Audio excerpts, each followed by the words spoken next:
Well, this is where I landed the Blue Beast a couple days ago. Went to the gas station to get some wreck gas.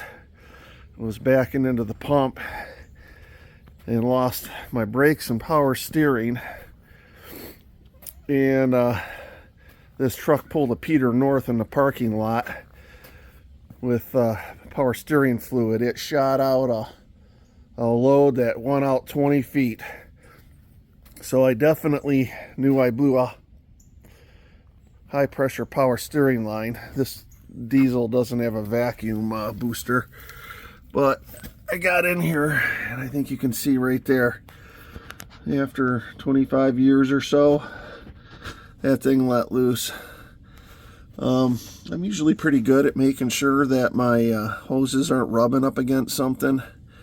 I'm going to also check the motor mounts to make sure that this motor isn't moving more than it should. But I decided to replace all of the 4 lines in here just because this truck does have more than 500,000 miles on it. I'm also going to look at a used bed today.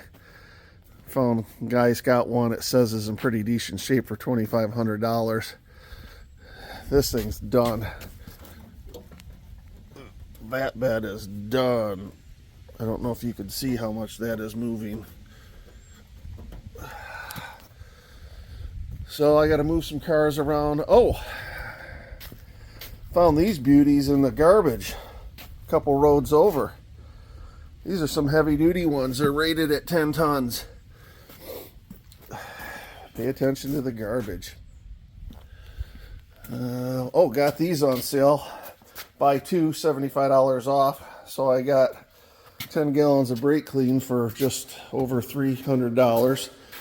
And these are the lines I'm going to be putting on. They're not as robust as the OEM lines, but they're not rotted out.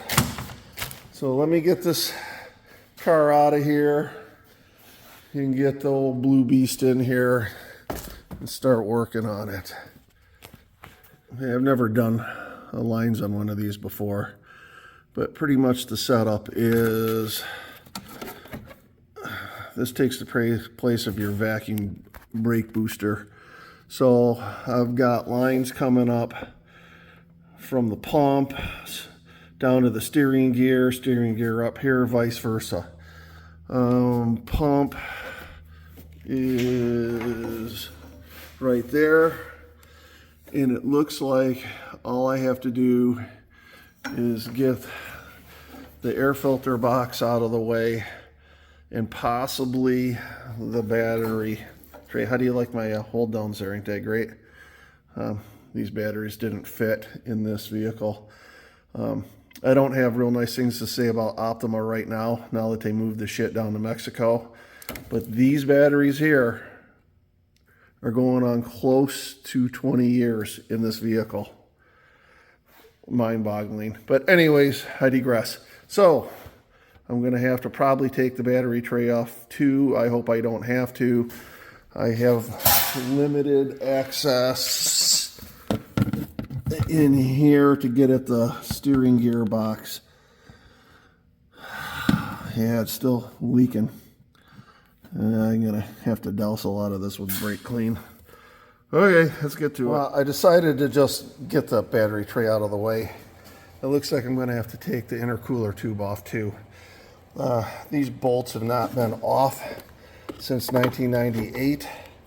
So the way I'm doing this is, well, I can't do it with one hand, is I'm backing them out. First, in the rust belt, I always tighten them just a little bit first and then start backing them out.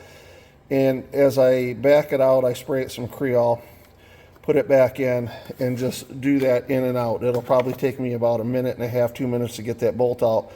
If I don't do it, it's going to either spin the lock nut that's in the body or it's going to snap the bolt. So it's just a kind of take your time thing going on here right now. Now with everything out of the way, I can get at it. There's a bigger nut that goes into the body of the pump itself, and it also, I think, holds down the reservoir, or whatever you pronounce it. I'm going to hold that down, and then I'm going to try tightening this one first just a little bit and then cracking it off. And I'm going to do that with each of these. These are the two high line PSI lines up here. And I have two return lines. The return lines that Advanced Auto Parts sent me do not look correct. So I'll investigate that a little further once I get the high pressure lines off. Well, I'm onto the return lines. Basically, these just tuck down around the radiator, and there's a little push pin bracket you take off, and it's got a regular hose clamp connecting it to the cooler. Not a big deal. I'm just going to pull those clamps back, slice the hose with a razor blade, and get them off. I have found that you're almost going to need a crow's foot line wrench for these, because they're just so tight and there's no room to get a open end in there. Lucky I have these. Oh, touchy. I had a plastic bag over that and it fell off. Oh, there it is. Okay, I gotta go fix that before I do anything else. All the hoses are off. It was pretty non-eventful, except when I was disconnecting the lower line from the cooler. I got a mouthful of some old blue Peter North jizz. Blew right into my face. I was like, son of a bitch. Anyways, all the lines appear to be the same.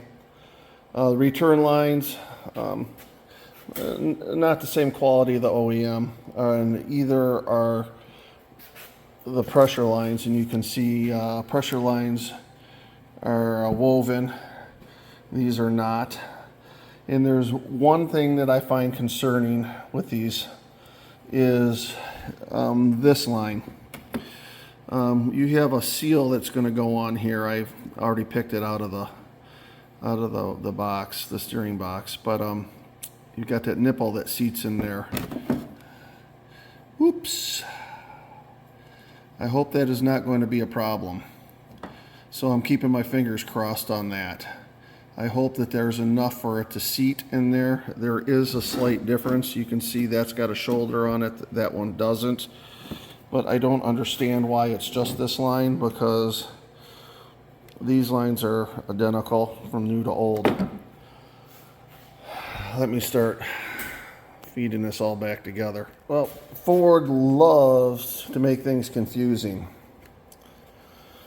They have 3 different versions of seals for these fittings. A little seal come in a kit. I'm going to say I've got that version. It looks like that. If I would have put that seal on like that, when I tightened it down, it would just split that seal right in half. So pay attention when you go to put these seals on. Those fittings are not on my steering gear, so that doesn't apply.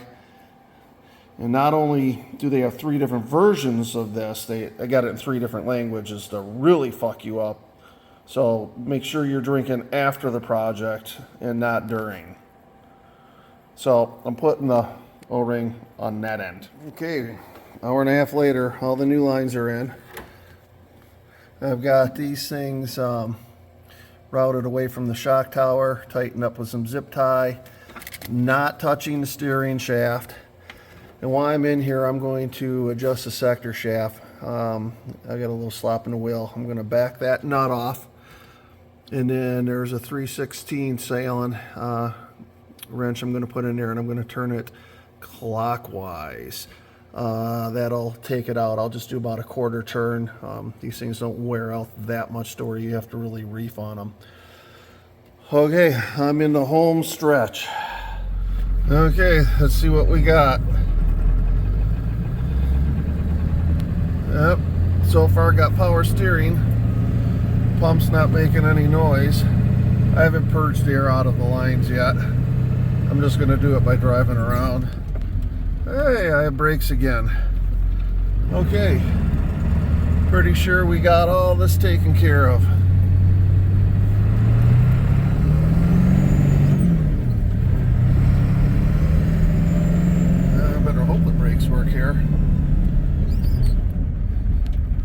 Okay, job done. I gotta check for leaks when I get home. Well, just drove into town and back. I got no leaking up here. This is where the lines had busted, and this is where they're going in. Those are all new there. Let's see, what do I got? Do I got some rubbing going on? Nope, it's just on the plastic cover, so. Okay. I didn't leave any snail trails in town. I don't have any snail trails in the driveway. That's from when I cleaned it off the first time. Job complete.